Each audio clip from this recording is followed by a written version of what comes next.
سلامونه دوستانو، په دې هیله چې ټول به راته روغ او جوړ یاست. په لومړي سر خو ټولو افغانانو ته د سترې بریا مبارکي وایم. افغان ابدالیانو وکولی سوله چې د سریلانکا الف لوبډلې ته په 4مه لوبه کې ستره ماته ورکړي. په دغه لوبه کې افغان لوبډلې یو ځل بیا د لوبې ټاس وګټي چې دا ځل د توپ اچونې پرېکړه وکړله. افغان لوبډلې ډېره زبردسته په زړه پورې توپ اچونه وکړله.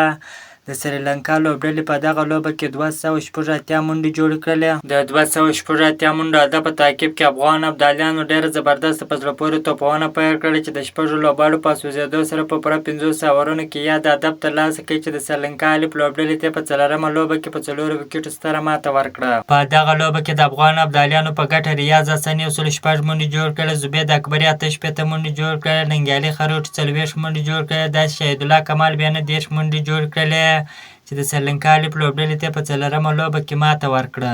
که تاسو هم غواړئ د کرکټ په اړه باندې تازه او مهمو معلومات څخه ځان خبر کړئ، نو حتما موږ پیج سره فالو، چینل در سره سبسکرایب کړئ. د نورو تازه معلوماتو لپاره موږ سره اوسئ. تر بلې ویډیو پورې د الله په امان.